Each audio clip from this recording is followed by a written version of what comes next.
Franzi. Jetzt heben wir mal mit der linken Hand zum Herzen ab. Da bin ich jetzt aber neugierig, was das wird. Bis jetzt ist noch alles ausgegangen, was ich mir aus den Karten geschlagen habe. Das habe ich bis jetzt noch nicht gemerkt. Vor 20 Jahren hast du schon immer aus den Karten geschlagen, du machst eine gute Partie. Und heute bist du lenig. Du musst es ja wissen. Aber auf meine Karten und auf mein Gefühl, da kann ich mich verlassen. Dann verlass dich halt auf deine Karten und dein Gefühl. Ja, jetzt machen wir weiter. Ich bin ja schon so viel neugierig. Passt auf. Oh, da ist der Herzzehner. Bedeutet so viel wie eine Hochzeit. Und die Herzass ins Haus. Und der Glücksbur liegt da daneben. Ja, Franzi, dir steht ja das große Glück ins Haus. Und der Hochzeit. Und die schon bald über den grünen Weg. Da schau her, da liegt der Gras Neiner. Aha, du liegst im Gras. Mein Jesus! Jesus, war das ein Glück! Ja, lass dir nur Zeit. Ja, dein Hochzeiter ist schon ein bisschen ein Eiterer. Aber ein Geld hat er, das zeigt uns die Scheinass. Das ist mir gleich, ob so ein alter oder ein junger ist. Die Hauptsache ist, dass er ein Geld hat und dass ihr mal nicht als arme Bauernmarkt stirbt. Also das war mir wieder nicht gleich. Tja, du hast ja 50.000 Mark Heiratsgut. Ja, da kannst du leicht wählerisch sein. Aber bei mir dreht es ums Geld. Ja, Liebe ist da Nebensache. Aber neben dir liegt der Eichelkönig. Das ist so viel wie eine Gerichtsperson. Zwängst die Alimente. Du hast also auch was mit dem Gericht zum Tor. Aber unter dir liegt eine gute Person, der Gras unter, dann wird's nicht so tragisch, gell? Jetzt machen wir die Probe aufs Exempel. Das bist du. Das ist dein Hochzeiter. Das die Herz 10, die Hochzeit, die Scheinass ins Haus und die Herzass das große Glück. Franzi, es geht alles so hinaus, wie ich es dir gesagt hab. Na, ein Kinderwagen hast du vergessen. Ja, und wer der Vater von dem ersten Kind ist, nachdem doch der Hochzeiter schon ein reicher Alter ist. Franzi, es geht alles in Erfüllung, was ich dir prophezeit hab. Aber geh, wer heiratet denn schon arme Bauernmarkt? Jetzt hört's einmal auf mit eurem Schmarrn. Was gibt's denn heute auf Nacht zum Essen? Was wird's schon geben? Wassersuppen und Kartoffeln. Bei uns gibt's das ganze Jahr nichts anderes als Kartoffel. Oder Erdäpfel. Ja, nein, wenn's halt nicht mehrere Leid. Na, es tat schon mehr allein, wenn der Vetter nicht so ein Geizkrank war. Ja, da hast recht. Der reichste Bauer ist in der ganzen Umgebung. Ja, und jeder schätzt ihn auf ein paar 100.000 Mark. Warum nicht gleich auf ein paar Millionen? Ihr seid so narrisch. Also, dass er ein Geld hat, das weiß ja jeder. Ja, und dass er jeden Pfennig 100-mal umdreht, bevor er ihn ausgibt. Ja, das wissen wir ja wohl auch. Oh mei, ich hab mir ja so viel dick, diesen neidigen Teufel, dass es gar kein Menschen sagen kann. Jetzt hör mal wieder auf zum Schimpfen, das steht da nicht. Und du, Bonifaz, gehst auch an deine Arbeit. Wenn der Bauer kommt, dann gibt's einen Verdruss. Der kann das müßige umeinander sitzen nicht leiten. Müßiggang ist aller Laster Anfang, sagt der Herr Pfarrer, wenn er von der Kirche ins Wirtshaus geht.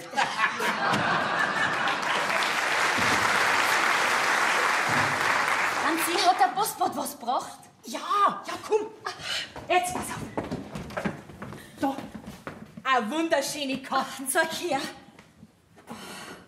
Wenn ich ein Vöglein wär, flög ich zu dir. In aller Eile, viele, viele Busseln. Das ist doch was Schönes, wenn man einen Liebesbrief kriegt. Ha? Ja, das schon. Aber was nützen die vielen Liebesbriefe? Wenn der Schatz nicht da ist. Ja, Könnt ihr euch den gar nicht treffen, ha? das ist ja. Manchmal, da komme ich mir schon so verlassen vor, dass ich auf und davor rennen kann. Ach, wenn ich nur hier und da sein kann, ja, dann war ich ja schon zufrieden.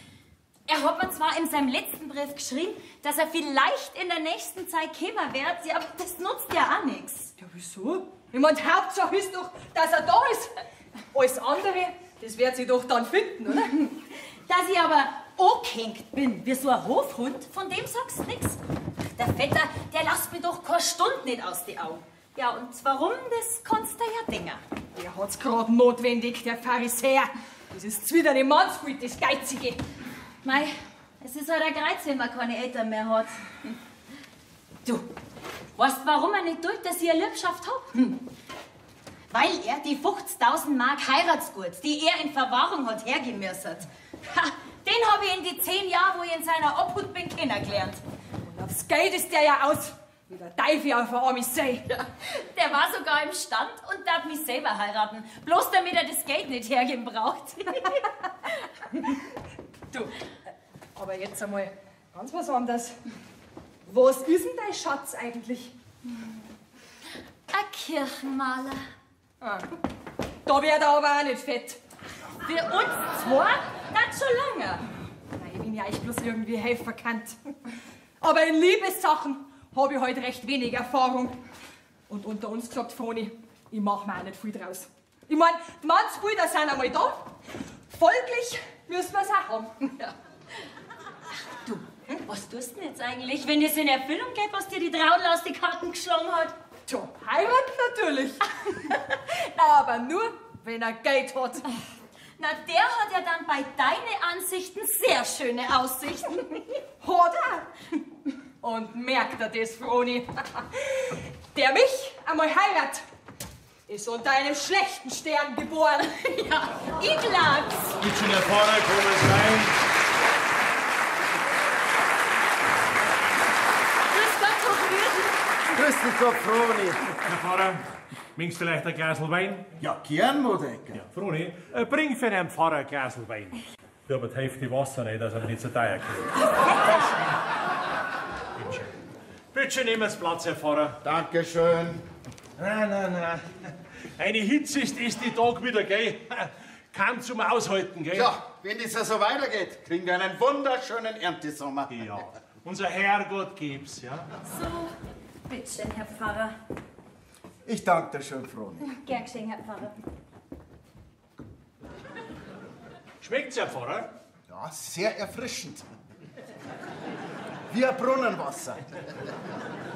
Also, lieber Modecker, was hast du denn jetzt eigentlich von mir wollen? Herr Pfarrer, es handelt sich um ein Mündel, die Froni. Wieso, die Froni? Ich möcht's gerne in ein Kloster geben. Wie kommst du denn jetzt auf eine solche Idee? Schauen Sie, Herr Pfarrer, die Froni ist jetzt in einem Alter, wo man ans Heiraten denkt. In der ganzen Gegend ist bekannt, dass die Froni von ihrer Mutter, Gott hab sie selig, 50.000 Reichsmark geerbt hat. Naja, das ist für so manchen Schlendrian ein Köder. Und um sie vor der Versuchung des Sündenfalls zu bewahren, habe ich unseren Herrgott bitten, möchte ich mir einen guten Rat geben. Und so bin ich auf die Idee gekommen, ich tue es in ein Kloster. Also, dein Ansinnen, Modecker, ist ja sehr christlich, gell? Aber ist denn die Froni auch damit einverstanden? Also, meinem Empfinden nach hat die Froni zu allem anderen viel mehr Veranlagung als wir zu einer Klosterfrau. Die Froni ist ein gut erzogenes Kind und wird das tun, was der Vetter will. Es ist vielleicht nicht immer ein gottgefälliges Werk, wenn man seine Kinder einen Beruf aufzwingt, mit dem sie nichts anfangen können. Die Froni will schon, Herr Pfarrer. Und wenn nicht, dann gibt es auch noch andere Mittel und Wege. Also, ich weiß nicht recht, Modecker, aber ich glaube immer, das hat mehr mit den 50.000 Mark von der Froni zum tun, als mit ihrem Seelenheil. Ne? Um Gottes Willen, nein, Herr Pfarrer. Unser Herrgott soll mich bestrafen, Jetzt wenn... tun wir doch bitte nicht unseren Herrgott bei jeder Gelegenheit als Zeugen anrufen. Schauen Sie, Herr Pfarrer, ich hab mir gedacht, ich gebe der Froni 10.000 Mark mit ins Kloster. Da kann doch gewiss kein Mensch behaupten, dass ich neidig war, oder? Davon ist doch gar nicht die Rede. Ich darf der Raten, red mit der Froni, wie sie darüber denkt, dann kannst du immer noch die Entscheidung treffen. Wer lang fragt, der geht lang irr, das ist schon ein Sprichwort. Und für die Froni gibt's nur ein Mittel, sie dieser lasterhaften Welt zu entreißen, und das ist das Kloster. Schauen Sie, Pfarrer, das Mädel ist zu was Höherem bestimmt. Das merke ich jeden Tag mehr. Und wenn ich die Froni erst einmal in sicherer Obhut weiß, dann, Herr Pfarrer, dann können es zu mir auch einmal um eine Gefälligkeit kommen, wenn Sie was brauchen für die Kirche oder sonst irgendwas. Dann lassen mich nicht lumpen. Gut, Modecker, ich werde mich mit dem Kloster in Verbindung setzen. Jetzt rufst du uns aber trotzdem mal die Froni rein, damit wir mal hören, wie sie sich zu der ganzen Sache stellt, Herr gell? Pfarrer, reden Sie gut zu. Sie tun mir einen großen Gefallen, gell? Froni, komm mal. Was gibt's? Du, Froni, ich habe erfahren, dass du in letzter Zeit so Ansichtskarten und Liebesbriefe kriegst. Das ist nicht wahr. Lieg mich nicht an, sowas dulde ich nicht in meinem Haus. Die Geschichte hat von heute ab beendet. Und dass du das weißt, ich habe gerade mit meinem Pfarrer drüber geredet, du gehst in ein Kloster. Was? Die Verantwortung übernehme ich nicht, dass du verdorben wärst. Gell, ich denk gar nicht so. Froni, Na, sag ich. du tust das, was ich will, gell? Noch hab ich über dich zu bestimmen und ich tue, was recht ist. Unser Herrgott wird's wissen. Dein Herrgott, den kenn ich schon. Das ist das Geld. Ich möchte mal eine Mutter sein und ich will Kinder haben. Aber dir ist natürlich die Hauptsache meine 50.000 Mark. Denn nur auf die Weise kommst du billig zu meinem Geld. Froni, tu mir nicht verdächtigen, Gell, ich sag nur die Wahrheit. Entschuldigen Sie, Herr Pfarrer, gell, aber bei sowas, da kann man nicht mehr folgsam sein. Was sagst du da dazu, hä? Ich kann's dem Madel nicht verdenken. Jeder ist nicht dazu berufen, unserem Herrgott seine Dienste zu weihen. Und unserem Herrgott ist eine freiwillige Ehefrau 100-mal lieber wie eine gezwungene Klosterfrau. Aber Herr Pfarrer, wenn ihr mal die Augen zumacht, dann ist das Madel verloren. Also, die Froni wird dann schon ihren Mann stehen, gell? Wenn man den Ausdruck hier überhaupt gebrauchen kann. Die heiratet in ihrer Dummheit den Nächstbesten, der verblasst die 50.000 Mark und das Unglück ist fertig. Herr Pfarrer, schauen Sie, 10.000 Mark gebe ich mit ins Kloster. Was du den Kloster gibst, das geht mir gar nicht so. Ja, wieso? Das ist doch ein Verein, oder? Also, Modecker, du, da werde ich mit dir überhaupt nicht diskutieren, gell? Nur eins möchte ich dir noch ans Herz legen. Tu mir das goldene Kalb nicht mehr anbieten. Wie meinen Sie denn das? Ja, du weißt genau, was ich meine. Unser Herrgott kann dir nämlich leicht in der Ewigkeit bankrott machen. Gell? Und das lässt dir jetzt durch den Kopf gehen. Und unsere Froni, die wird zwar keine Klosterfrau, dafür aber eine sehr viel bessere Ehefrau und Mutter werden. Grüß dich Gott, Modecker. Ganz als Miserabliger. Ja. Red so viel, wie es magst. Red so viel, wie es magst, deshalb war ich doch, was ich will. 10.000 kriegt das Kloster und 40.000 bleiben bei mir. Ja, die Jugend, die muss man vor Schaden bewahren. Ja, da hast recht, Bauer. Wo kommst denn du her? Hast du gehorcht? Aber Bauer, Ah, ich weiß es nicht zum Trauen. Was möchtest du überhaupt da? einen Tisch möchte ich decken zum Abendessen. Das pressiert noch nicht. Die Dienstboten haben aber auch Hunger. Die sollen warten. Du, mir ist im Dorf drum zu hintenrum gesteckt worden, dass sie meine Dienstboten über die schlechte Kost beschweren. Das stimmt auch, weil es jeden Tag bloß eine Wassersuppen gibt. Aber ich sag ja nichts, Bauer, gell? Ich bin mit allem zufrieden. Die soll froh sein um das. Woanders haben sie nicht einmal das. Sag ich auch. Übrigens, der Seemüller war vorhin da. Und der hat 200 Mark für den Weizen und 250 Mark fürs Holz gebracht. Das wird aber langsam Zeit, mein Lieber, gell? Ja, ich hab's dabei in die Kommode rein. Wie leichtsinnig, wie leicht kann das gestohlen werden? Okay, bei uns, da stiehlt doch keiner was. Wann soll ins Essen bringen, Bauer? Ich schrei dir dann schon. Ist schon recht, Bauer. So ist recht, jawohl. Nur immer schön zahlen. Nur immer schön zahlen, jawohl. Eins zum anderen, gell? Sparen muss man können. Dann kann man die Leute sagen, was das Geld bedeutet. Ja.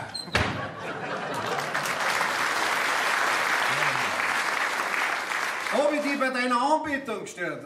Lass dein Allerheiligstes gleich offen. Oh. Ich bring dir auch noch ein paar Pfennig. Oh, du bist der Simon. Ich hab mir schon gemeint. Ein Reiber? Nein, die kommen nicht zu dir.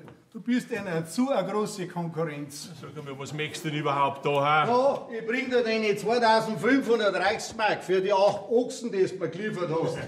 Ansaufen hast du das auch noch lassen, du Seereiber. Simon, du nicht immer so ausgeschäumter Hering, gell? Du weißt genau, dass ich das nicht mag. Wie viel solche Kisten voller Geld hast du jetzt schon beieinander? Du Luder, du Geiziges. Du weißt genau, dass ich so notig dran bin wie jeder andere auch. Geh her doch auf mit deinen Märchen. Weiß kein Mensch besser, wie viel Geld du hast als wie ich. Auf ein paar 100.000 wird schon hingehen. Aber du bist ja stocknarrisch. Weißt du, der Tapi, wenn's das sonderst? Ja, da wird die Froni einmal eine Freude haben. Die kriegt's nicht. Fressen kannst du das auch nicht, bevor du absegelst. Was? Naja, wenn die Froni einmal heiratet und ihre 50.000 Mark verlangt, da wirst du dir ein Schimpfloch in deine Truhe reinreißen. Die heirat nicht. Da freilich wird die schon baut ist, hä? Nein, dafür habe ich schon gesagt. Die kommt in ein Kloster. Und du Bazi, du, auf die Art verdienst du schnell 50.000 Mark. Nein. Bloß 40. Weil 10 gebe ich ja mit ins Kloster. Ah, bloß 40? Ja. Du kriegst ja gar nicht mehr genug, du Ruch, du. Ja, aber nachher tat mal, wenn's dir deine Truhen austragen taten. Weißt du, dass du gar so leichtsinnig da stehst? Das geht das nicht, weißt du? Weil die Truhe, die habe ich mit 4 so langen Schrauben am Fußboden festmachen lassen. Da tun sie sich ein bisschen hart, hä? Du bist der Luder, solange du warm bist. Aber pass einmal auf, weil wir gerade vom Heiraten geredet haben. Merkst du nicht mehr auf deine alten Tage heiraten? Komm mir nicht mit sowas daher. Bei mir kannst du keinen Schmuserlohn verdienen, gell? Ich bin nicht so dumm und heirat. Warte, Daniel, jetzt werden sie dir den Dampf schon einlassen. In einem Jahr musst du verheiratet sein, sonst kannst du steuern sollen, dass dir die Dame wieder. Das war ja ganz was Neues. Ja, gib mir ein Glas Schnaps, dann werd ich dir die Geschichte schon erklären. Ja, von mir aus. Aber zahlen mussten, gell? Zahlen mussten, weil ich hab mir auch zahlen müssen. Das weiß ich schon, dass ich von dir nichts geschenkt kriegst. Blutiger Teufel. Was hast du denn her? Ein Zehnerl zahl ich fürs Glas, aber kein Pfennig mehr, gell? Ja, da zahl ich ja sauber drauf. Ja, freilich. Da hast du aber ein bisschen vorsichtig sein mit dem Einschenken, gell? Sonst komm ich nicht auf mein Geld. So, jetzt pass mal auf, jetzt wirst du deine Hand gleich raustreiben. Na, schau mal her. Wer die Dransteiner schreibt, hat der Reichstag beantragt, eine sogenannte Ledigensteuer einzuführen. Was? Dieselbe betrifft alle vom 25. Lebensjahre aufwärts unverheirateten Männer und soll bis zu einer Höhe von 20% des Einkommens besteuert werden. Und so weiter und so weiter. Da wirst du den Saubernfransen rausreißen. Das ist ja zum Lachen. Na, warum lachst du da nicht? Da war mir natürlich zu, dass man auf seine alten Tage nur so ein Laster heiraten darf. Anstatt du hast keinem gefallen, wenn du heiratst. Du, dem ist lieber, du bleibst wenig und zahlst deine Steuern. Dann ist das auch wirklich wahr. Ich sag dir was, du darfst zu da mit dem Heiraten. Denn auf die Geschichten auf werden die Weiber rar werden. Ich kann doch nicht einfach die nächstbeste heiraten. Wird dir nichts anderes übrig bleiben. Ja, da müsste schon eine kommen mit viel Geld, dass es rentieren darf. Ja, freilich, und die werden dann auch gerade die alten Affen nehmen und deinen Geldhaufen noch größer machen. Kommen wir die Zeitung her, das kann ich gar nicht glauben. Bitte? Da haben wir es wieder nicht. Unser einer, der darf sich sein ganzes Leben lang schinden und plagen, bis er ein bisschen was erspart hat. Und er sagt, Taugenichts, der wird über Nacht reich. Warum? Ja, mit der Lotterie. Nicht? Da sollte der Staat die Steuern aufhauen. Schau schon her. Den zweiten Haupttreffer der Geldlotterie München in der Höhe von 100.000 Mark. Den gewinnt die Nummer 20849. Der wird eine Freude haben. Ja. Geht in Batzen, Geld, den kannst du auch noch gut machen. Ja, bei mir war es wenigstens gut aufgekommen. Und wäre nicht verjuckst, wie bei so manch anderem Hallodri, gell? Freilich, hast schon recht. Du hast noch fest zusammenrackern, dein Geld. Bloß einmal da ist hin. Was ist, Daniel? Darf ich dir jetzt eine Hochzeiterin vorbeibringen? Komm, hör mal auf mit den Weibern. Wenn du lieber Steuern zahlst, das ist natürlich Geschmackssache. Ich zahle keine Steuern und ich heirate nicht. Das wird dann nachher der Staat schon im Pipe. Ah ja, komm jetzt. Schau, dass du weiterkommst, ich hab mir jetzt schon wieder genug gehört von dir. Wer meinst du? Und wenn du mal einen Bedarf an Weiber hast, nachher brauchst du bloß eine Karten schreiben. Mein Geschäftssteg, weißt du. Gell? Weißt du? Vierte? Oh, langsam. Mein Schnaps muss man noch zahlen. Ach so. Ja, freilich.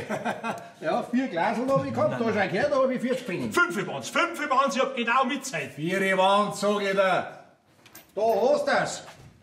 Sonst verhungerst du noch. Teufel.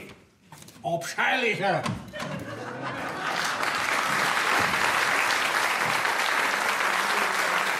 Bring das Essen. 100.000 Mark in der Lotterie gewinnen, ohne dabei einen Finger zu rühren. Ha? Ja, das ist eine Gemeinheit auf der Welt. Ha? So, Bauer. Jetzt, da hast du jetzt ein Essen. Heute gibt's ausnahmsweise mal was anderes. Heute gibt's nicht Wassersuppen und Kartoffeln, sondern Kartoffeln und Wassersuppen. Himmlischer Vater, segne uns Speis und Trank, die wir für deine großen Güte erhalten haben. Weißt du, was der Gemeindediener gestern gesagt hat? Na, was? Du musst heuer mehr Gemeindeumlagen zahlen, Wieso? weil du zu viel Wasser brauchst. Für die Suppe. So, Bauer. Ich geh jetzt in den Rosenkranz. Wenn du noch was brauchst, dann musst du es gleich sagen. Ja, ich brauch nichts. Oder halt, bring mir noch einen Krug Wasser.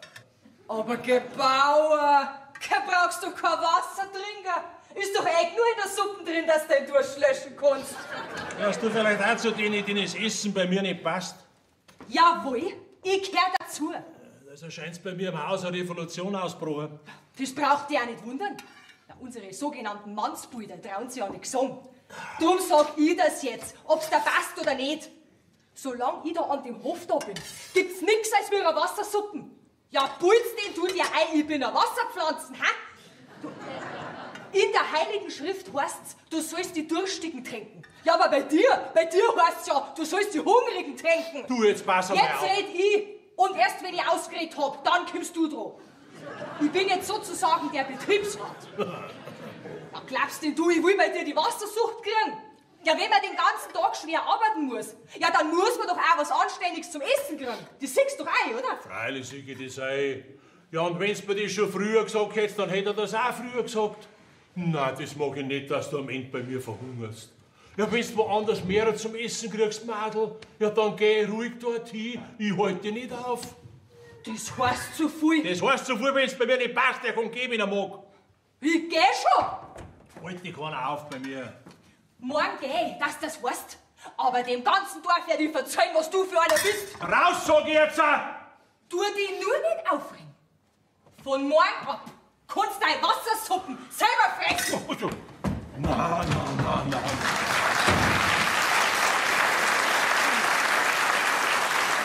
Nur nicht aufregen, Daniel, nur nicht aufregen. Nein, böse Leute gibt's, gell? Böse Leute gibt's.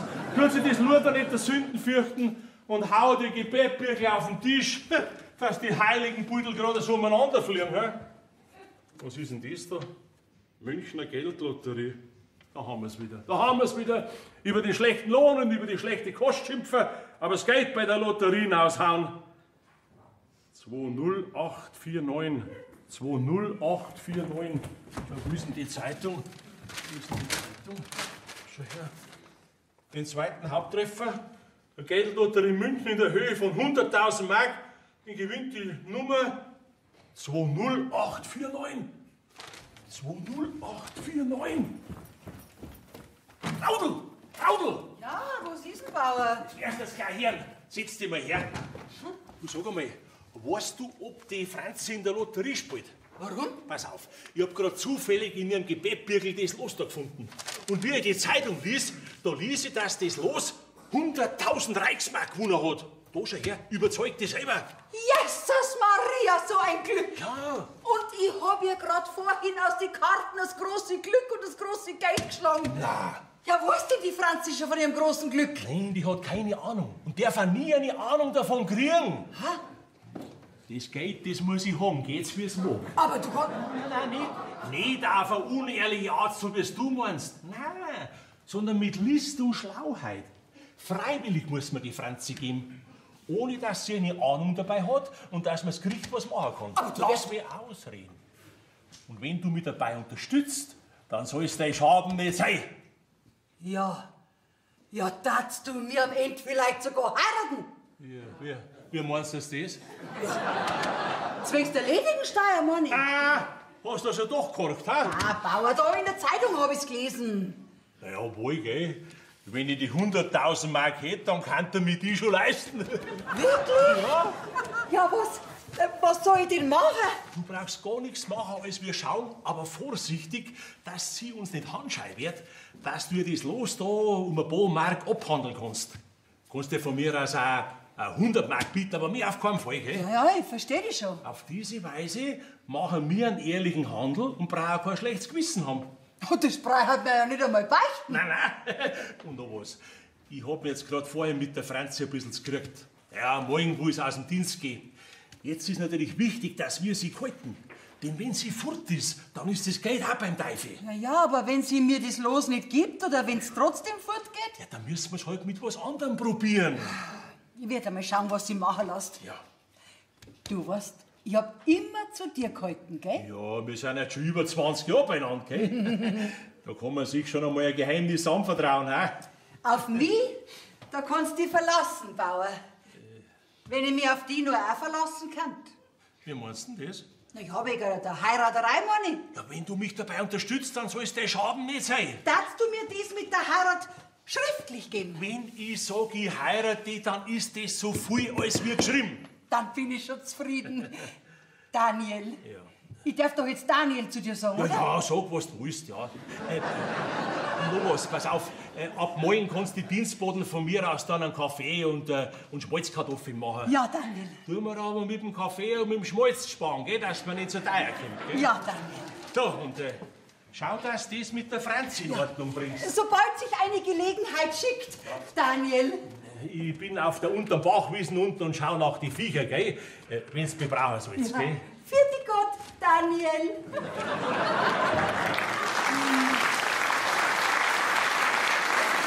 So ein Glück. Ja, wer hätte denn das denkt, dass ich noch mal reiche Guldenhofbayerin werd, ha? Aber ich hab's ja gewusst, dass mir noch mal das große Glück zusteht, weil man in der letzten Zeit so viel von den Leist dran hat. Traube? Ja? Na, Franzi, was ist denn mit dir? Du hast ja ganz nasse Augen. Ah, nix. Mein Dienst hab ich aufgesagt. Morgen geh ich. Ja, was fällt dir denn ein, Madel? Aber den Bauern hab ich meine Meinung gesagt. Schade, dass ich nicht darauf vorbereitet war. Sonst hätte ich ihm gleich noch mehr gesagt. Dem Leid's hinter dem. Aber mein Liebe, du, wenn ich ein Mannspulver sein Verbrecherseel hätte hinausbeidelt.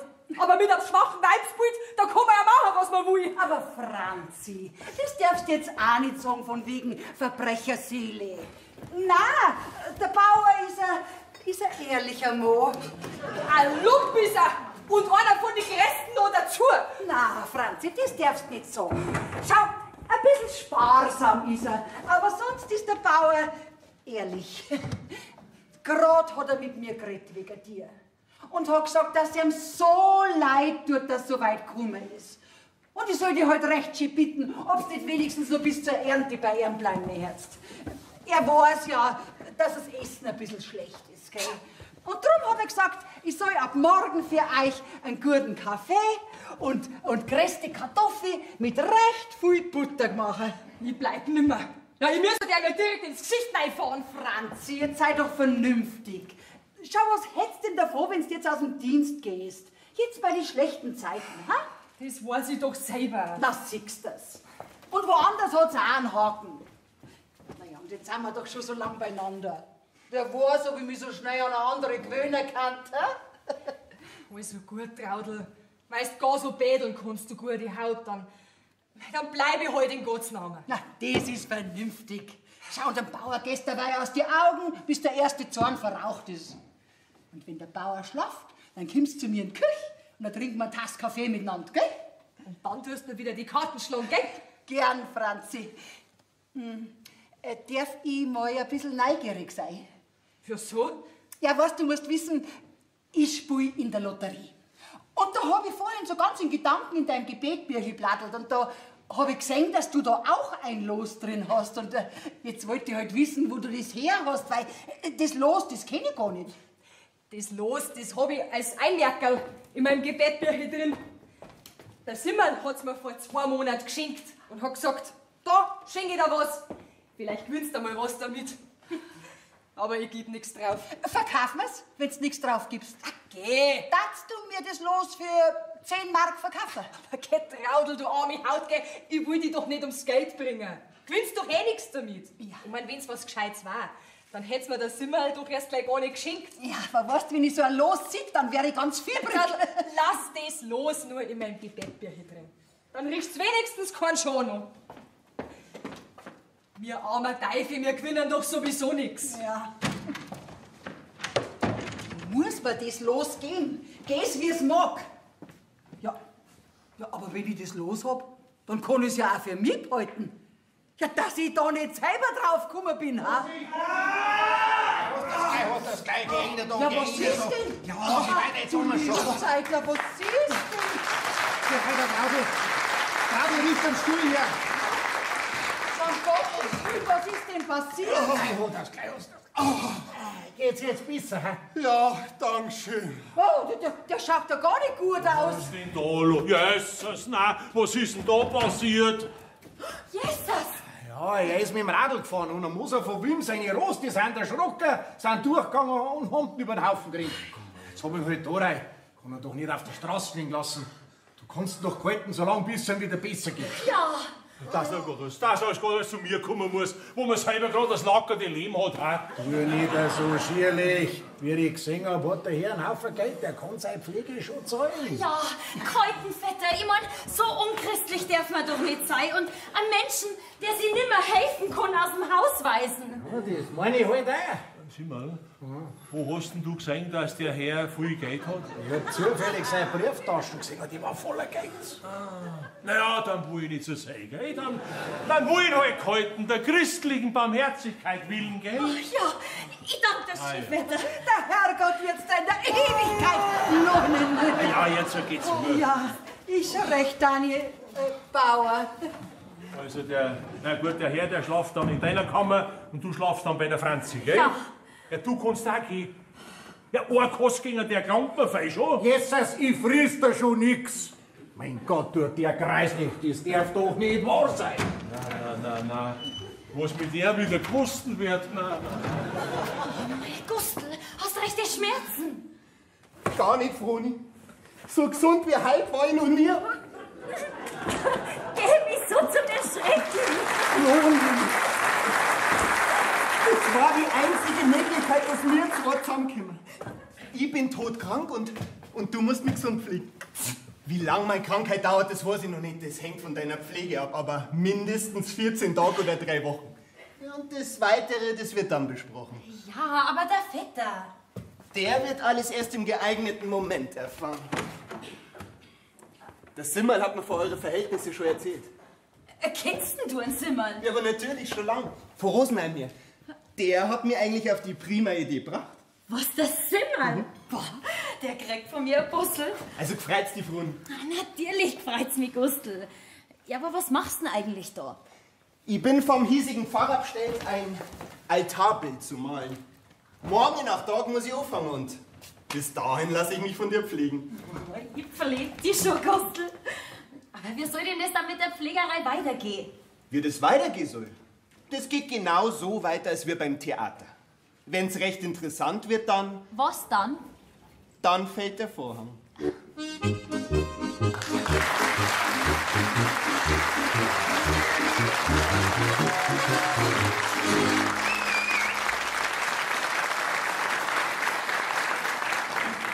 Ja, was ist denn? Wie lange dauert denn das noch? Gleich haben wir's, Herr Moderecker. Oh, wird aber auch langsam Zeit jetzt. Da hinten haben sie aber eine schöne alte Truhe. Ja. Ist die nicht verkäuflich? Die ist nicht verkäuflich, nein.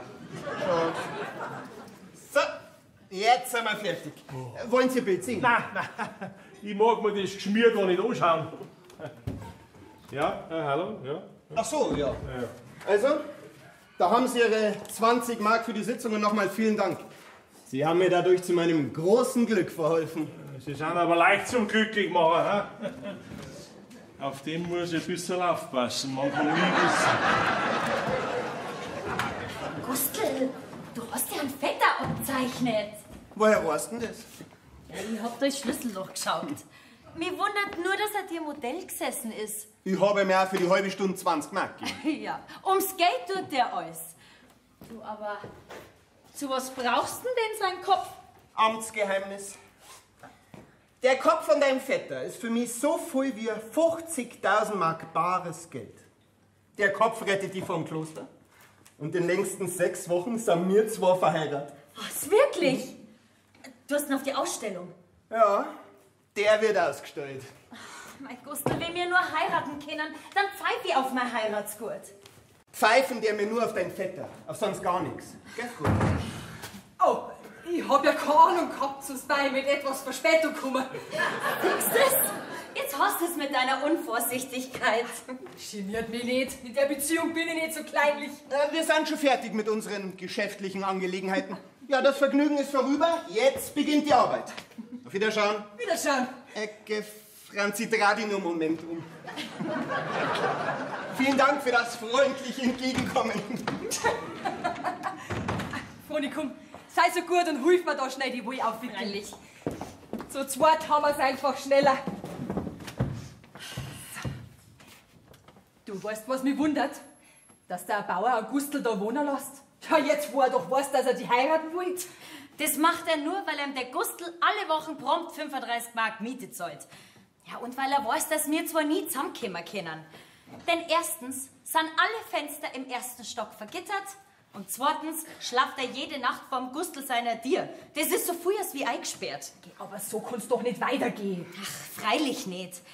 Bevor ich ins Kloster gehe, da schenke ich ihm lieber die 50.000 Mark und heirate mein Gustl. Also das da die nicht.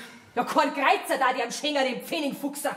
Ja, das Gleiche sagt der Gustl auch. Ja, das ist ja auch richtig. Nur nicht nachgeben. Entweder biegen oder brechen.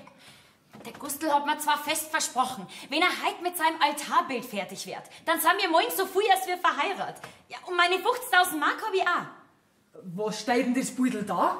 Die Kreuzigung Christi. Der Herr Pfarrer ist ganz begeistert. Ja, lass halt die Franzi auch mal abwickeln. Deren müssen ja schon die Arme weh tun, gell, Franzi? Ja, warum nicht? Du, jetzt sag mir nur grad, warum der Bauer in letzter Zeit gar so freundlich ist zu mir. Ja, das ist mir auch schon aufgefallen. Vielleicht denkt er ans Heiraten. Mit mir? Okay, ja auf. Warum nicht? Du, nachdem der Staat jetzt alle Männer zwingt zum Heiraten? Wieso? So viel ich gehört hab, muss jetzt auch jeder, der nicht verheiratet ist und über 25 Jahre die Ledigensteuer zahlen. Ja, war nicht aus. Ja, wenn ich's das sag. Drund im Dorf ist jetzt fast jeden Tag eine Hochzeit, so pressiert's einer. Das ist mir auch schon aufgefallen. Ja, jeder möchte heiraten. Ja, und du glaubst, dass der Bauer vielleicht mir? Ja, ob er jetzt gerade die heiratet, das weiß ich nicht. Jedenfalls denkt der Vetter genauso ans Heiraten wie ein jeder andere Ledige auch. Denn, dass er lieber heiratet, wie Steuern zahlt, das gibt's dir zu. Da ist der viel zu geizig dazu. Oh mein Herrgott, war das ein Glück. Was? Ja, wenn ich dein Vetter heiraten darf. Wünsch dir das ja nicht. Du hättest nix zum Lachen. Tja, er aber auch nicht mit mir. Das gebe ich da heute schon schriftlich. Oh, mein Liebe, du dem da das heimzahlen. Mit Zins und Zinseszins. Ja. Jetzt macht er keine Hoffnungen, Franzi. Das ist doch alles nur dummes Gerede, was wir machen. Ja, leider.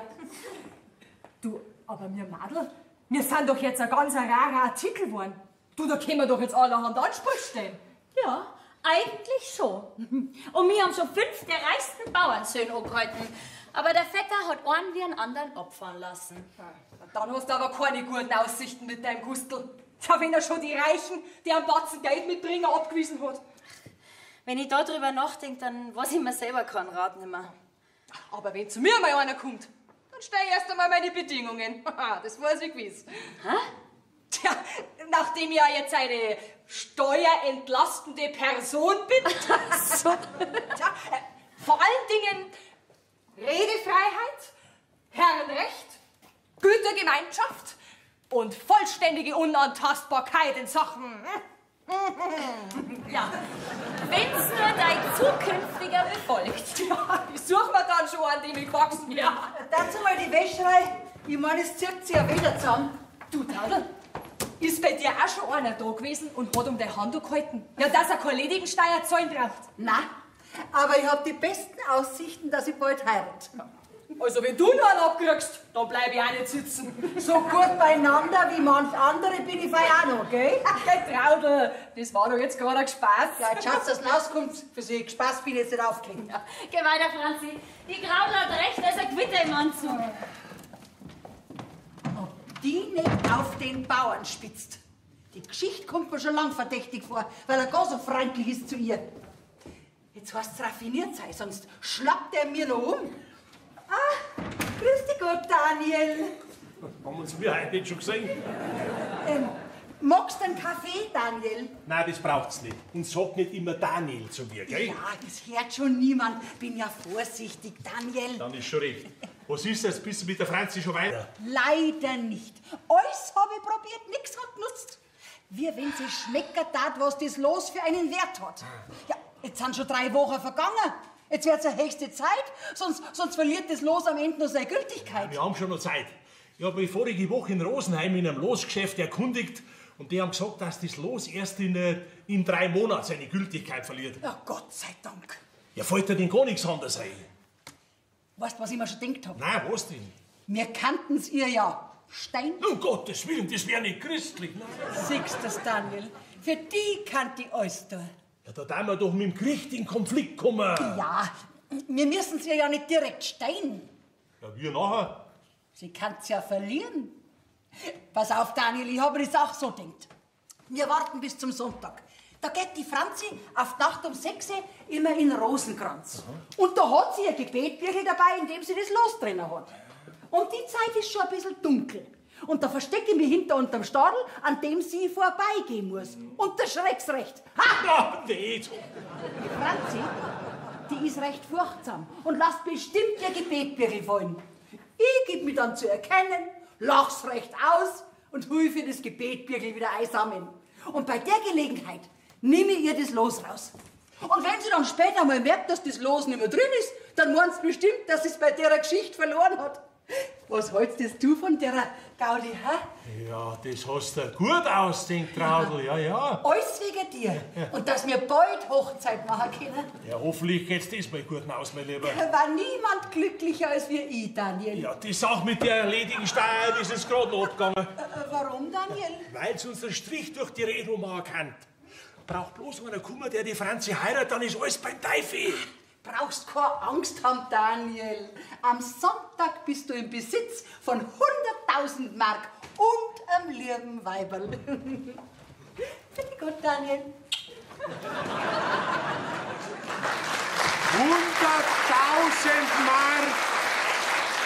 100.000 Mark und ein liebes Weiberl.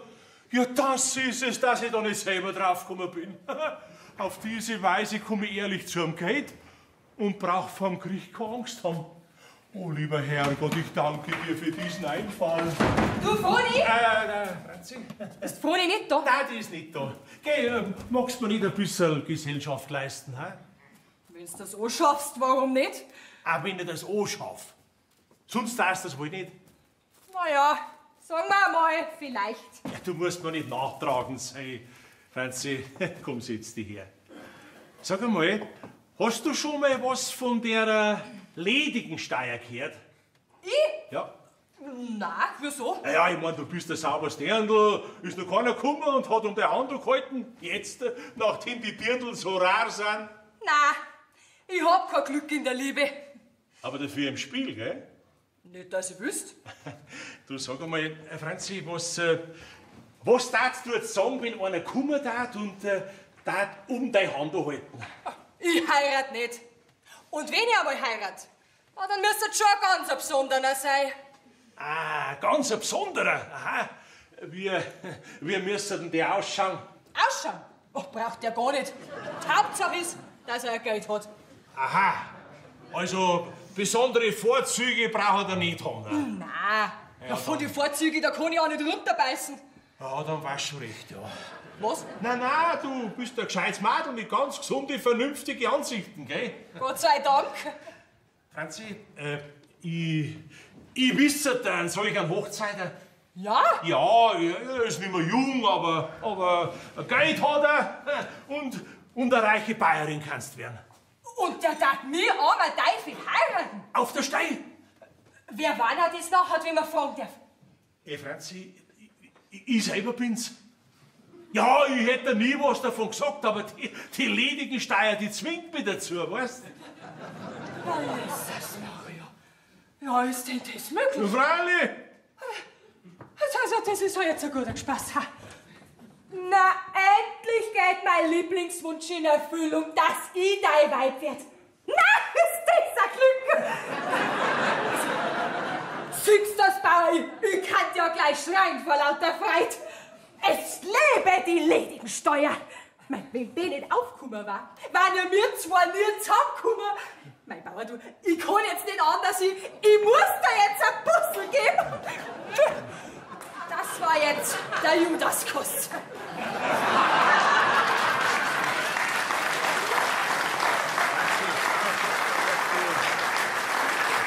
Hast du mich auch wirklich gern, ha? Ungeheuerlich. Dann werden wir gleich morgens aufgepoppt stehen, gell? Ja, halt! Eins nach dem anderen. Zuerst einmal stelle ich meine Bedingungen. Was für Bedingungen? Erstens, Redefreiheit. Was heißt das?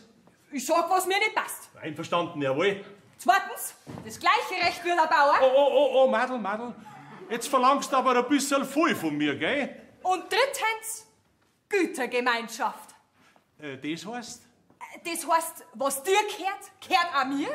Und was mir gehört, gehört auch dir. Einverstanden? Jawohl. Was dir gehört, gehört auch mir. Ja, das ist die Hauptsache, gell? Du, das möchte ich aber gern schriftlich haben, gell? Nein. Nicht nur schriftlich, notariell. Großartig. Du bist mit allem einverstanden? Vollkommen einverstanden. Gut, dann kann's heiraten losgehen. Also, am Tag von unserer Hochzeit wird alles notarisch festgemacht. Ja, Gell? gib mir nur schnell ein Bussel. Na, erst wenn wir verheiratet sind, gell? Da wird dir dann der Appetit schon noch vergehen, das gell?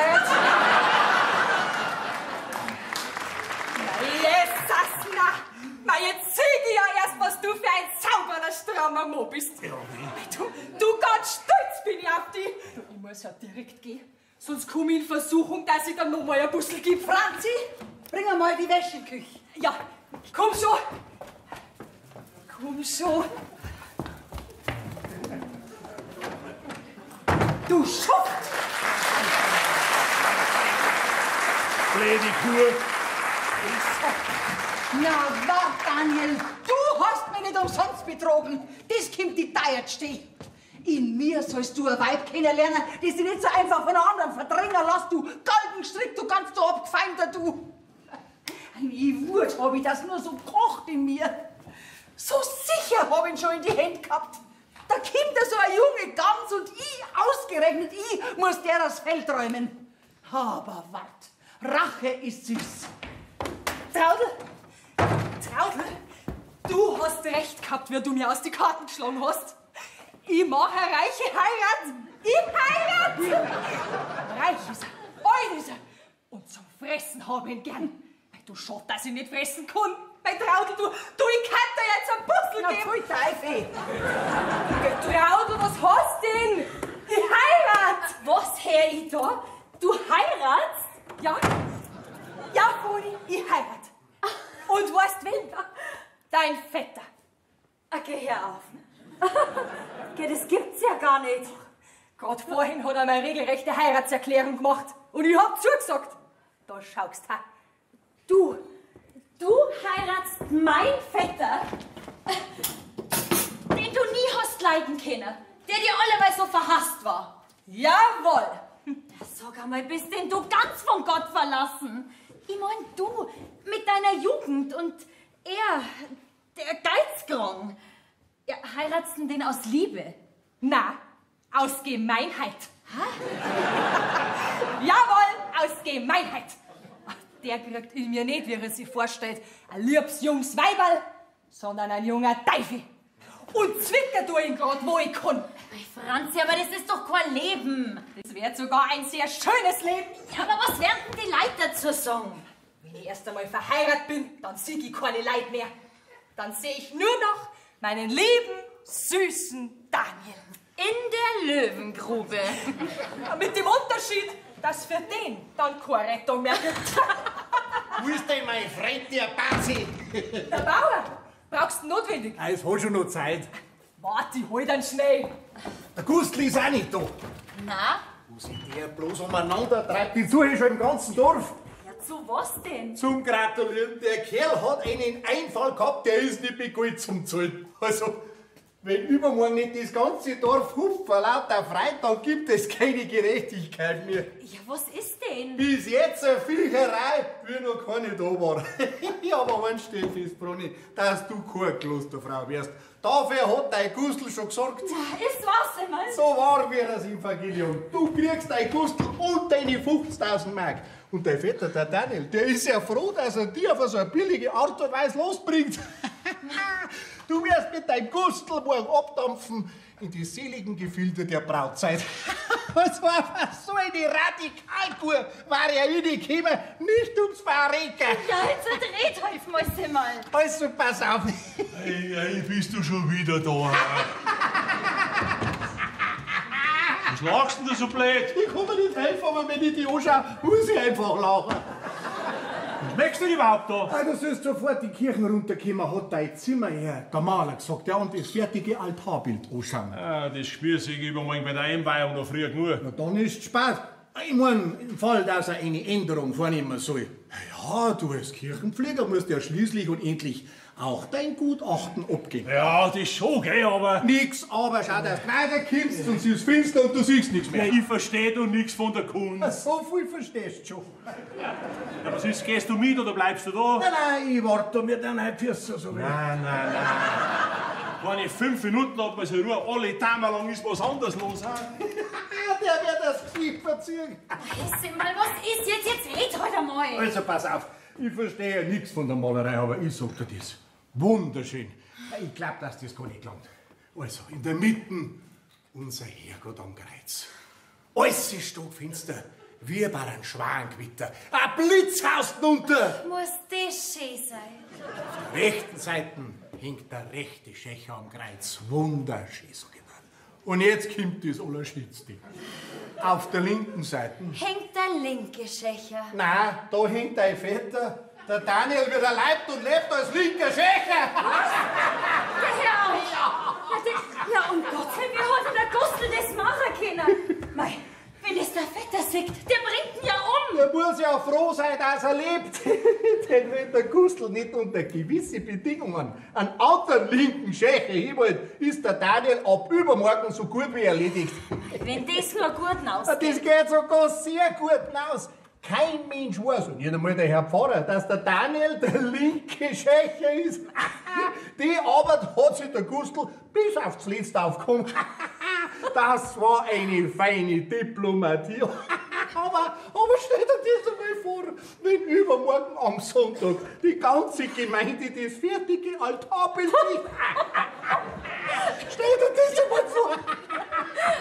Ich gehe nicht in die Kirche, weil ich so viel lache. Das du lieber Schäfer. Sag mal, was ist denn da herin los, dass wir die 3 Heißarbeit lachen, Herr Zimmerl? Stell dir vor, Franzi, der Gustl hat einen Vetter als linken Schächer aufs Altarbild gemalt. Gerade ist der Daniel nun in die Kirche und schaut sich selber an. Also dem sein Gesicht mehr hätte ich sagen, wenn er vor dem Altar steht. Aber eigentlich darf ich das fein nicht dulden, dass ihr meinen zukünftigen so blamiert.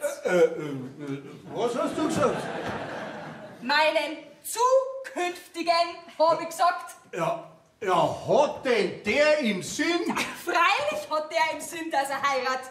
Die ledigen Steier hat da zu treiben. Und die Franzi wird sein Weib. Es ist schon alles geregelt. Und du hast ja gesagt. Ja, freilich. Und es war mein größter Genuss. Ja, Grüße. Ja, Himmel, Herrgott, Zacker. Was machst du denn? Was werde ich denn haben? Ein Strickzeug habe ich mich reingesetzt. Das ist doch nicht so gefährlich. Das wird nachher nicht gefährlich sein, wenn wir die halbe die Nadel eingekriegt haben. Wo hast du das denn reingekriegt? Ja, frag doch nicht so saudumm am Kopf. Die Wunden, die darf man mir jetzt gleich ausschauen, weil sonst kriege ich eine Blutvergiftung. Also da bin ich jetzt neugierig, was dich so stresst. Sauerei! Oh. Ja, so eine Unverschämtheit! Du verschwitzt. Und du auch, Franzi, das ist nichts für dich. Ja, das meinst du. Grüß Gott, Herr linke Schächer. Warst du auch dabei bei der Gaunerei, ha? Daniel, tu dich ein bisschen halten, geh mit deinen Verdächtigungen, sonst kriegst du eine saftige Ehrenbeleidigungsklage. Ich lass mich von dir nicht der Blecker und Auslacher da. Soll ich da vielleicht warnen, hä? Ich schau mir ahnungslos das fertige Altarbild an und da sehe ich die Hänger am Kreuz als linken Schächer mit einem Gaunergesicht, wie man dazu suchen muss. Das ist ja die Gemeinheit. Dass du ein Gaunergesicht hast. Der Lump, der Dreckige, ausgerechnet mich nimmt der für sowas her. Mei, so ein Körper da ist nicht leicht, dass man den passenden Kopf findet. Der hat ja ein Glück gehabt, dass er die getroffen hat. Bin ich vielleicht der Gauner, ha? Du musst ja schon selber wissen, was du bist. Und wie rimpfig, ich bin ja noch Modell geguckt. Was? Da bist du also selber schuld dran. Die sagt, ich muss vor das Gericht. Ja, freilich, dass die in der Stadt drinnen auch noch was zum Lachen haben. Bei uns heraus klang's da wahrscheinlich noch nicht. Aber wart's nur, ich helfe euch schon. Hab ich die Maler vielleicht was da, ha? Ob ich die Maler was da hab, frag ich dich auch. Was fragst du denn da alle? Ich bin weiter Auskunftsbüro. Ich, der reiche Guldenhofbauer, häng in der Kirche drin, vorn am Hochaltar, zum Gespött von der ganzen Gmor. Schlimmer wie's Haberfeld rein. Nur geräuschloser. Der Lump, der dreckige Herr. Ausgerechnet mich nimmt der dafür her, als wir wenn es nicht nur andere Gauner auch geben hat. Nein, der hat halt den schönsten rausgesucht. Meinst du jetzt meinen Kopf oder meinst du den Gauner? Den Gauner, weil der Kopf ist nicht so schön. Tu dich auch nicht lustig machen über mich, gell? Ja, auf mich geht's jetzt auch nicht mehr drauf zu sagen. Ab übermorgen wird sich das ganze Dorf über die lustig machen. Nein, Simmerl, so weit kommst du nicht. Pass auf, Simmerli. Ich geb dir einen Tausender, wenn's mir meinen Kopf wegschneidest. Da musst du schon zum Scharfrichter gehen, der hat mir den Kopf abschneiden in ihrer Praxis. Ich mein doch den am Altar. Ja, freilich, und wir sperren es nachher als Kirchenschänder ein. Simmerl, 2000. Nichts zu machen, ich gebe mir zu so einer Schambahnhandlung nicht her. Ja, was tue ich denn dann bloß? Mit deinem Peinigerin, der dir ans Kreuz kinkt und vielleicht tut er dich wieder runter. Mit dem Maler. Ausgeschlossen, da kann man ins Zuchthaus. Das war doch einmal was Neues für dich, so viel weiß, warst du da noch nie drüber. Simmerl! Hol mir den Maler daher. Nicht, dass du ins Zuchthaus kommst, das möchte ich vernichten. Nein, ich beherrsch mich schon. Vielleicht kann ich ihn ja mit der Baumarkt bestechen. Ach so, du meinst, dass er da einen anderen Kopf aufsetzt? Gut, ich kann's einmal probieren. Vielleicht sieht man ein, dass es eine Tierquälerei war. Wenn du bis zu deinem Tod am Kreuz hingen darfst. So, grüßt euch Gott beieinander. Grüß Gott, Herr Pfarrer. Sie kommen gerade recht. Der Moderecker wartet schon lang auf einen Seelenbrust. Gelobt, Jesus Christus. In Ewigkeit, Amen. Ja, was ist denn los, Moderecker? Nix. Du, Moderecker, ich hab grad vom Karmeliterkloster in Aufkirchen drüben die Nachricht erhalten, dass die Froni jetzt eintreten kann. Ich will nichts mehr hören. Von keinem Kloster und von keiner Kirche nicht. Du, jetzt tu dir mal ein bisschen anständig ausdrücken, gell? Und noch einmal sag ich's. Ist das vielleicht die Gerechtigkeit auf der Welt? Ah, du hast es ja gerade notwendig, dass du über die Gerechtigkeit schimpfst. Ach so. Du musst es gefallen lassen, dass wir sogar in der Kirche den zum Gespött machen für alle. Geh, dich macht doch niemand zum Gespött. Und wenn das wirklich einmal der Fall sein sollte, dann hättest du selber schon am meisten dazu beigetragen, gell? Du, schau her. Helfen Sie auch noch zu den anderen? Nein, ich helfe zu niemandem. Deine Anschuldigungen sind ungerecht. Ungerecht. Ungerecht, mag ich sagen. Sie tun ja gerade, als wenn Sie vielleicht gar nicht wissen, von was ich rede. Ja, was soll ich denn wissen? Bittchen, tu dir mal ein bisschen näher ausdrücken, komm. Haben Sie das Altarbild in der Kirche schon mal genau angeschaut, das der Maler, der bei mir da wohnt, malt? Ja, warum? Ah, und wie gefällt's Ihnen? Sehr gut. Der Mann ist ein Künstler. Ein Künstler, ein Lump ist er. Du, jetzt tust du anständig bleiben, gell? Noch einmal sagen, ist ein Gauner, ist er. Haben Sie den linken Schecker schon mal genau angeschaut? Ist Ihnen da nichts aufgefallen? Ich finde die ganze Kreuzigungsgruppe herrlich. Ah ja. Der duldende Jesus, der reue, gerechte Schächer und der verstockte, sündenbeladene linke Schächer. Ein abschreckendes Beispiel, gell, für so manchen in unserer Gemeinde. So ist recht. Das bin ja ich. Was bist du? Der linke Schecker. Geh, Unsinn. Nix Unsinn. Ich hab mich selber davon überzeugt. Der Lump, der hat das Beutel genau so gemalt, dass jeder, der das Beutel anschaut, sofort sagt, ja, das ist ja der reiche Modereckerbauer. Ja, muss ich mir das vielleicht fallen lassen? Was? Das sollst du sein? Entschuldige, Moderecker, aber das muss man jetzt schon einmal genau anschauen.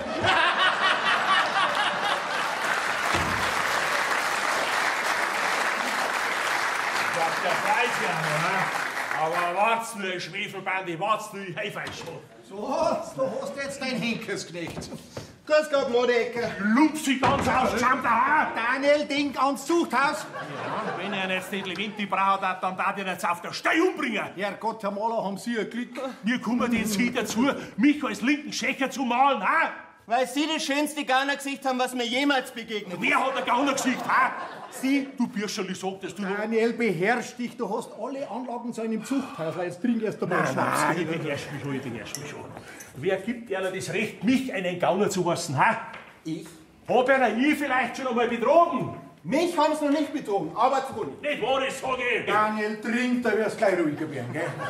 Sie wollen es doch in ein Kloster stecken. Nicht wahr ist. Doch, das ist schon, wo Daniel trinkt. Das macht habe ich nur gemacht, um die Froni vor dieser lasterhaften Welt zu schützen, dass ich einmal ohne Sorgen um das Mädel später mal meine Augen schließen kann. Ja, aber Toni kommt nicht ins Kloster. Dafür habe ich schon gesorgt.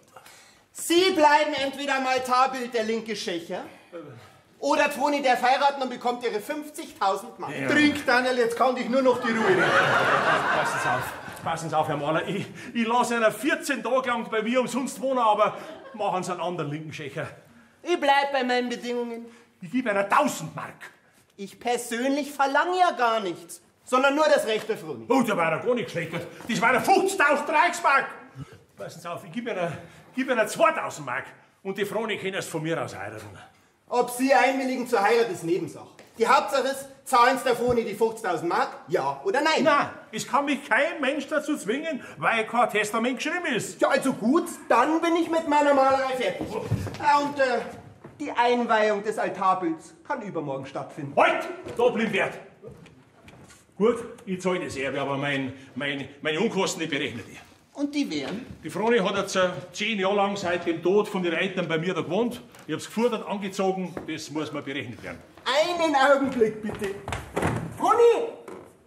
Ja, und wie viel wollen Sie da berechnen? Ah, machen wir's billig, sagen wir 15.000 Mark.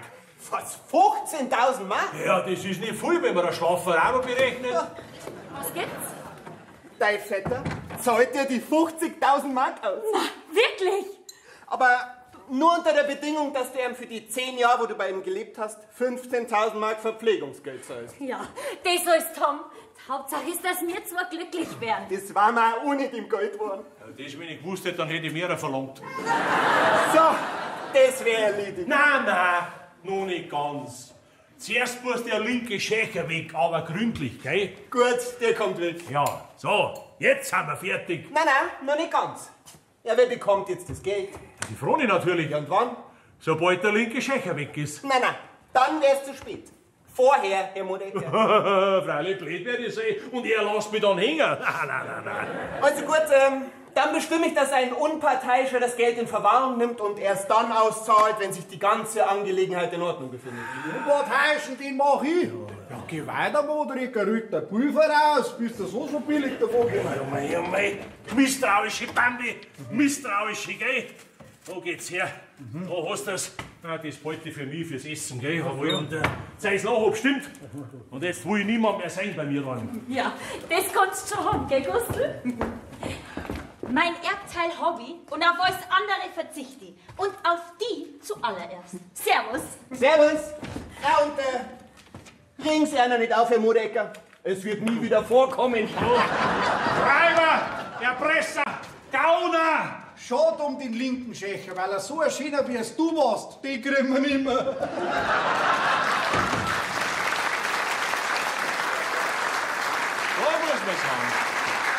Da muss man's haben, dann kommt man zu einem Geld.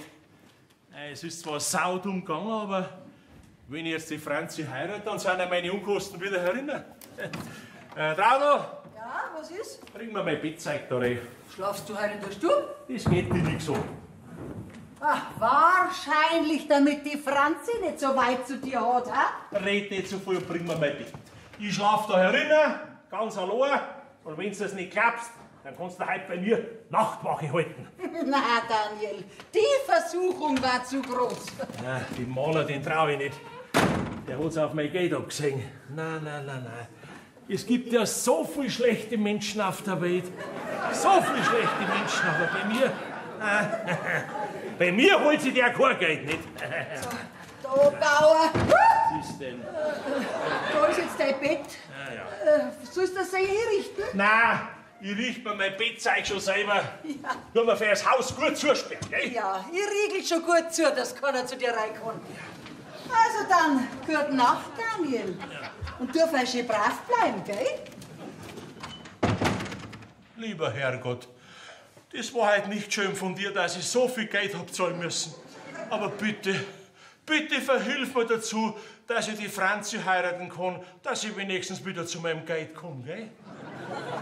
Lieber Herrgott, mach mich fromm, dass ich zu dir in den Himmel komme. Amen.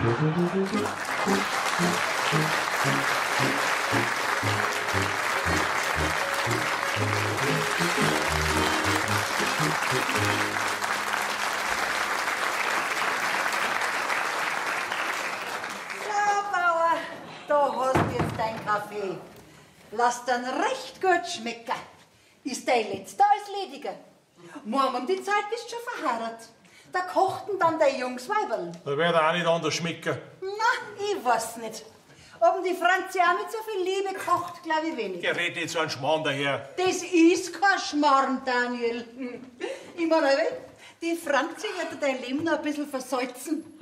Aber recht Geschichte, gell? Heute kann nämlich ich an ihrer Stelle sein. Und ich war ja genauso eine schöne Braut wie sie. Und die 100.000 Mark, die hättest auch sicher in die Hände. Nur mit dem Unterschied, dass der Weib jetzt das ein bisschen auf dich geschaut hätte. Weil ein bisschen ein Lieb auch dabei gewesen war, Daniel. Sag nicht euer Daniel zu mir. Ach so, ja. Das darf er ja jetzt bloß noch andere sagen, gell? Ja. Vor der Jugend beugt sich das Alter. Jetzt red nicht so viel und schaut, dass alles hergerichtet ist, wenn die Leute kommen. Ja, ist alles hergerichtet. So, jetzt trinkst du einen Kaffee, machst ein freundliches Gesicht und der glückliche Hochzeiter ist fertig. Ich vergönn dir ja die Franzi in Zähne. Tinten, Papier, alles hergerichtet, wenn der Notar jetzt dann kommt. Ja, brauchst dich nicht bekümmern. Ach so, du machst ja gleich alles notarisch, gell? Damit der Jakobpfennig auskommt.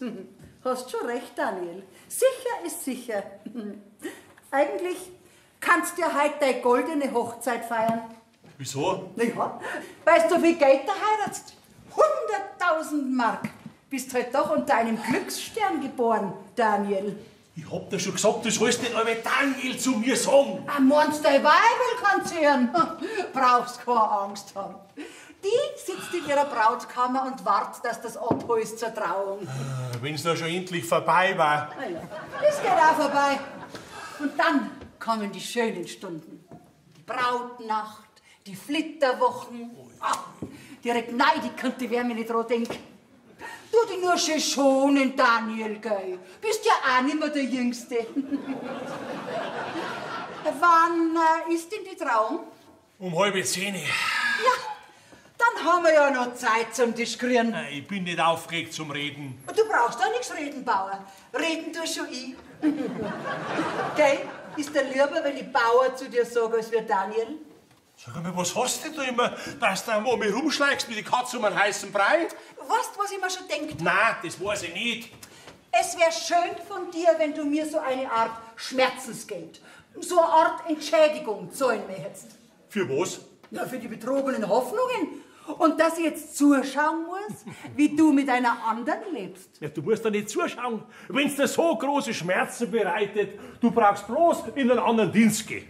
Ich glaub, die Franzi dat narrisch werden, wenn's das erfahren hat, dass ihr los 100.000 Kunden Du wirst dein Mai halten, gell? Ah, das weiß ich nicht, Daniel. Zeiten noch mal rein. Bauer, wollte ich natürlich sagen. Das weiß ich nicht, ob ich mein Maul halten kann. Vielleicht druckt's mir die große Freuden aus, weil der Franzi ihr Glück ja so viel vergönnen. Ah, daher war der Wind. Du willst mich also erpressen, ha? Na, das war ja sündhaft. Na, ich möchte nur so ein kleines Schweigegeld für meine alten Tage, weil ich halt gar so arm bin. Ja, glaubst du nicht vielleicht, ich bin ein Maidkur? Zuerst erpresst mich der Malerhalunke und jetzt kommst du daher. Du wirst den Mai halten, geh, sonst schmeiß ich den aus. Das wär ganz ungeschickt, Bauer. Meinst du, dass ich dann mein Maul halten darf? Keinen Pfennig zahlt er. Nicht so viel, was schwarz unterm Nagel ist. Und jetzt gehen wir aus die Augen. Franzi! Was willst denn du von der Franzi? Nix. Ich möchte bloß fragen, wie sie sich zu der Trauung mit dir und zu ihrem Haupttreffer stellt. Pass auf, ich geb dir 100 Mark. Was, so viel Geld? Was willst du, Traudl? Traudl, über die Sache kann man doch noch reden, oder? Ja, Franzi, tu dich herrichten, gell? Es wird schon langsam Zeit. Gott, na, wegen dem hättest du doch jetzt nicht schreien brauchen. Das sag ich doch auch, gell? Weißt du was, Franzi, wenn's das nächste Mal schreit, dann kommst du einfach nimmer, gell? Ja.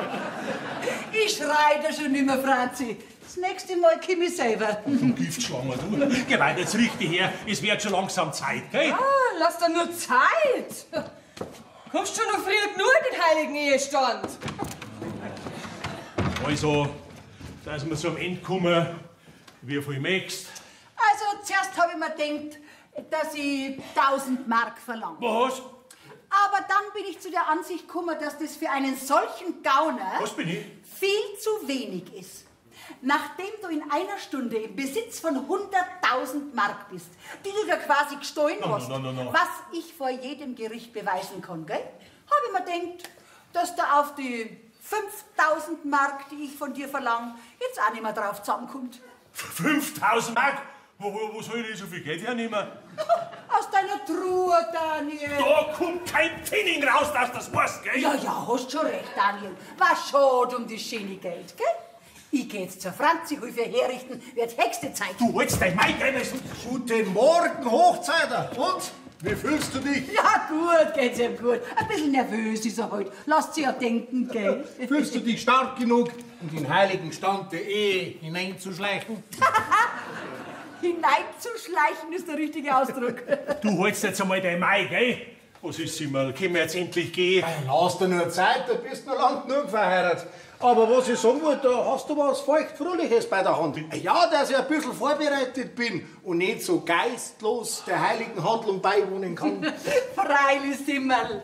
Du als Beiständler wärst doch extra bewirtet, gell? Gehst in die Küche, da draußen ist ein Kaffee, ein Schnaps und ein Wein. Dann gibst den Kaffee am Daniel, der kann ihn brauchen.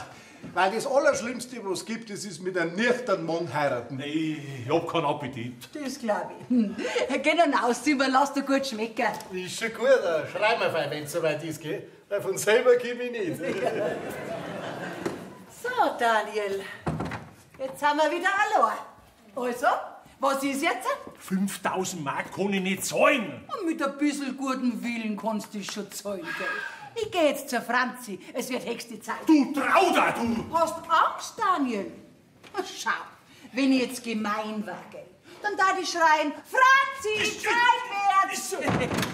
Aber ich bin noch nicht so gemein. Ja, Kippgeil! Du bist da mit allen Wassern gewaschen, gell? So, mein Lieber, morgen möchte die bei mir am Hof nicht mehr sein, dass das weißt du. Du Erpresserin, du! Wirst wohl, Daniel, jetzt wird du alles. Du, schau her.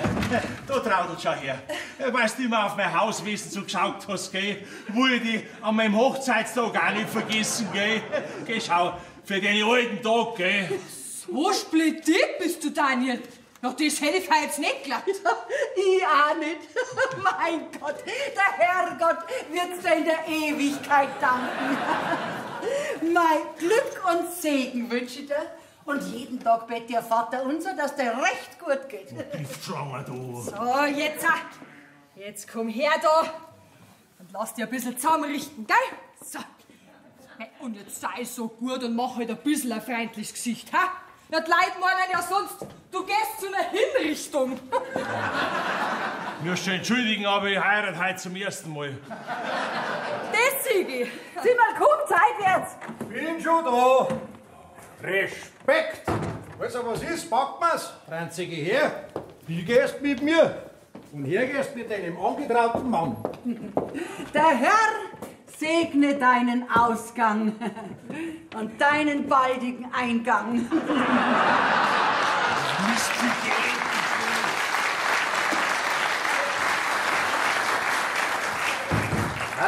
Seid schon fort? Ja. Ach, so eine Hochzeit ist doch was Schönes, gell? Ja. Besonders wenn man nicht Hochzeiter ist. Also in dem Sinne Haupt möchte ich nicht stecken. Warum? Ja, mit so einem jungen Madel bist du verspult, bevor man anfängt. Ja, sind die Alten schon besser, gell? Wenigstens hat man Aussicht, dass sie bald sterben. Also, du bist vielleicht wieder. Sag einmal, hast du eigentlich schon mal ans Heiraten gedacht? Ja, früher schon, jetzt nicht mehr. Ja, aber gerade jetzt soll das dran denken. Ja, wo doch jeder Ledige heiraten muss, zwingst du einen ledigen Steier. Hast du denn da noch nichts gehört davon? Ja, aber weißt, bevor nicht der Gerichtsvollzieher kommt, eher heirate ich nicht. Ja, da wirst du aber dann keine mehr finden, mein Lieber. Die Weiber, die kannst du jetzt mit der Laterne suchen. Nachher macht's auch nichts. Nachher bleibe ich halt die ledigen Steier schuldig. Mein Gott, mit dir kann man heute überhaupt nicht reden. Warum? Was möchtest du denn reden mit mir? Ah, nix Ungutes, manchmal Ungutes. Möchtest du vielleicht gar auch heiraten? Ja, freilich möchte ich auch heiraten. Allein ist doch im Himmel nicht schön. Ja, und zu zweit macht man sich dann einen Himmel zur Hölle. So ist es auch nicht immer. Zu zweit da lässt sich manches leichter ertragen. Ja, was hast du denn heute, dass du gar so süß bist? Ja, weißt, wenn man mit dir reden kann, dann da die sagen, Was darfst du dann sagen? heiraten wir zusammen. Wer? Ja, wir zwei. Um Gottes Willen. Das könnte was werden. Ja, war ich dir vielleicht auch zu alt? Na, Junge frisst auch nicht mehr wie eine Alte. Du hast das nötig, glaubst du das? Der Jüngste und Schönste bist du für ja nicht mehr, gell? Aber in mir, dann hätt's der Weib, das auf die Schauen tat. Und die ledigen Steuer brauchst du auch nicht mehr zahlen. Tja, die ledigen Steuer. Da haben sie was Schönes aufgebracht. Das wäre so ein Unglück geben in Bayern. Du bist der Grobs, Mannsbull, der Grobs. Ja, ist aber auch. Wie viele heiraten, die hinterm vor nichts haben als die liebe Not? Ja, das wäre bei mir nicht der Fall. Ja, ich hab kein Geld. Da müsstest du schon mehr haben. Hab ich auch. Schau mal her. Das sind 5000 Mark. Ja, ein Holzgeld, ja. Nein, das sind schon Reichsmark. Hä? Ich bin eine reiche Partie. Ja, wo hast denn das her? Gewonnen? In der Lotterie? Fällt dir jetzt besser? Ja. Mit dem Geld kann man schon was anfangen. Ja, freilich. Jetzt Kim sagt ja. Ja, jetzt lass dir nur Zeit.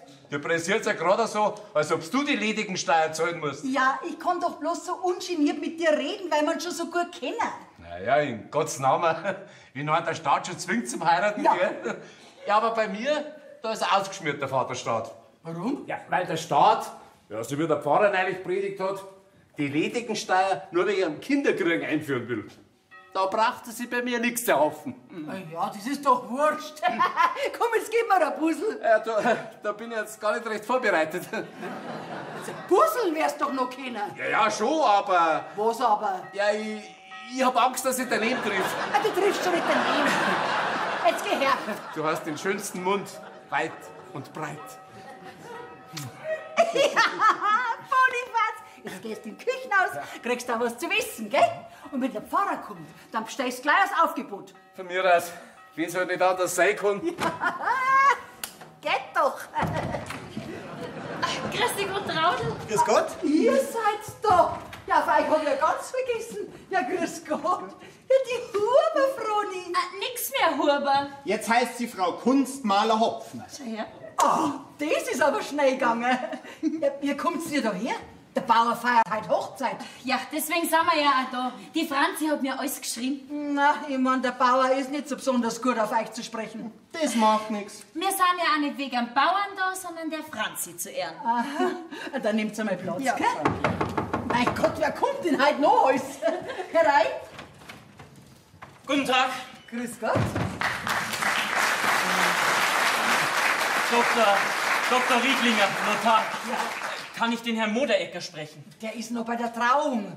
Muss aber jeden Augenblick kommen, gell? Nehmen wir's doch einen Zwischenplatz. Dankeschön. Mengst vielleicht ein Glas Wein? Bin nicht abgeneigt. Kommt gleich, Herr Notari. Es ist ziemlich heiß. Du, da ist was im Gang. Wenn der Notar kommen lässt. Der macht sicher so einen schandbaren Heiratsvertrag, dass die Franzi nichts anderes ist als eine verheiratete Dienstmagd. Das Mädel tut mir leid. So, jetzt. Da haben Sie einen Wein. Bitte schön. Dankeschön. Und ein Papier habe ich auch schon hergekriegt, gell? Ah, das sind die Nachbarn. Die heißen das Brautpaar willkommen. Das Brautpaar, es lebe! Hoch! Hoch!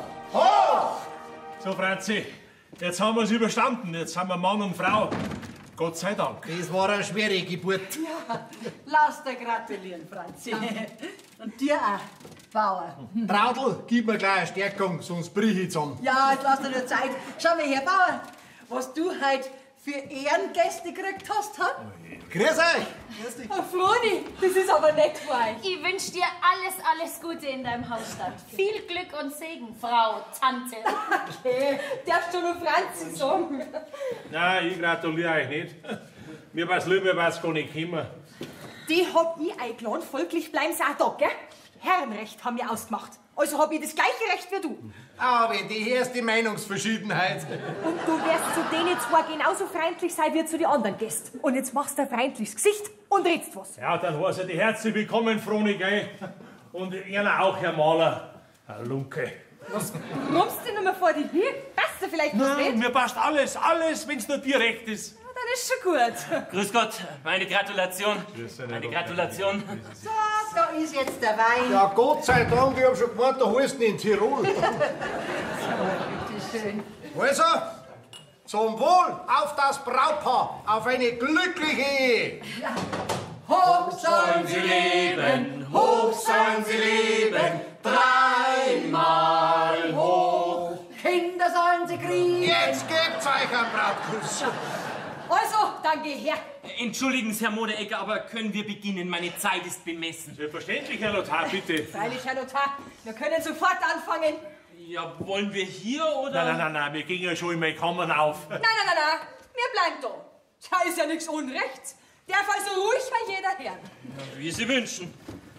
Ich habe der Einfachheit halber Ihre Angaben zu Papier gebracht. Ich werde dieselbigen vorlesen und Sie können dann unterschreiben. Selbstverständlich steht es Ihnen auch frei, Änderungen zu treffen. So, grüß euch Gott beisammen. Pfarrer, herzlich willkommen. Ah, die Froni. Ja, fesch ist sie beieinander, gell? Und der Herr Hopfner, als Mann und Frau. Herr Pfarrer? Ja, Respekt. Na, eine Ehefrau zum Sein ist ja dann schon lieber wie eine Klosterfrau, was? Bedeutend. Ja, das glaube ich. Habt ihr jetzt mit dem Moderegger wieder ausgesöhnt, ja? Naja, muss ja jeder Streit einmal ein Ende haben, nicht wahr? Ja. Verzeihung, Hochwürden. Entschuldigen Sie, Herr Pfarrer, aber wir müssen nur noch geschwind unseren Ehevertrag machen. Ach so, ja, ich will ja gar nicht weiter stören. Nein, Herr Pfarrer, bleiben Sie da. Nehmen Sie drüben Platz, bitte. Der verehrte Herrn, dass ich die Franzi mit den besten Absichten geheiratet habe. Das glaubt man dir auch so. Bitte schön, Herr Notar. Fangen wir jetzt an, ja? Ehevertrag. Zwischen den beiden Eheleuten Daniel Moderegger, geboren am 4. Februar 1850 zu Teissendorf, und seiner Ehefrau Franziska Moderegger, geborene Meyer, geboren am 17. Mai 1885 zu Eisenerz, wurde folgender Vertrag abgeschlossen. Erstens Gütergemeinschaft. Zweitens Erbrecht. Im Falle meines Todes vermache ich meiner vor Gott angetrauten Ehefrau Franziska Moderegger, geborene Meyer, die Hälfte meines Barvermögens, welches am Tage der Ausstellung des Heiratsvertrages 100.000 Reichsmark beträgt. Ja, das ist sehr schön, Moderegger. Ja. Über alles übrige, Haus, Grundliegenschaften, lebendes und totes Inventar verfüge ich testamentarisch. Ferner bestimme ich, dass das von meiner Frau in die Ehe mitgebrachte Geld, auch eventuell spätere Erbschaften oder Lotteriegewinne, mir zur Verfügung stehen und mein unantastbares Eigentum bleiben. Sind Sie damit einverstanden, Frau Moderegger? Ja, da bin ich einverstanden. Ja gut, dann können Sie ja jetzt unterschreiben. Bitte schön. Bevor ich unterschreibe, möchte ich noch drin haben. Natürlich. Einen Augenblick. So. Im Falle einer Ehescheidung verlange ich eine Entschädigung von 50.000 Mark. Geh, Franzi, das ist doch jetzt ein Unsinn. Was Gott verbunden hat, das darf der Mensch nicht trennen. Herr Pfarrer, lassen Sie es nur. Schauen Sie, ich lasse mich doch sowieso nicht scheiden. Man kann nie wissen, sicher ist sicher. So, dann hätten wir das jetzt. Ja. Dann wäre es jetzt amtlich. Nochmal meine Gratulation. Danke. Auf Wiedersehen. Wiederschauen. Wiederschauen. Auf Wiederschauen, die Herrschaften, und noch eine schöne Feier. Grüß Gott beisammen. Gott, Herr Notar. Und Franzi, bist du jetzt zufrieden? Ja. Ja, das darfst auch sein, Franzi. Weil der Moderegger hat nämlich für deine Zukunft gesorgt. So, jetzt führt's mir eine christliche Ehe. Ihr seid jetzt zwar vom Alter her ein bisschen unterschiedlich, aber ich glaube trotzdem, Moderegger, dass du noch auf einen Kindersegen hoffen darfst. Gell? Probieren kann er's ja einmal. Dann red du jetzt ein bisschen was, gell? Was ist, Franzi? Jetzt gib deinen Herrn Gemahl dein Vermögen, das du in die Ehe mitbringst, zu, wie es im Vertrag ausgemacht ist. Wir sind doch alle schon so viel neugierig. Ich hab nix. Das kann ich leicht hergeben. Auwe, Moderegger, jetzt bist du sauber ausgeschmiert. Ja, so arm ist die Franzi na doch nicht. Franzi, jetzt kommt die Überraschung. Jetzt kommt ein Hochzeitsgeschenk.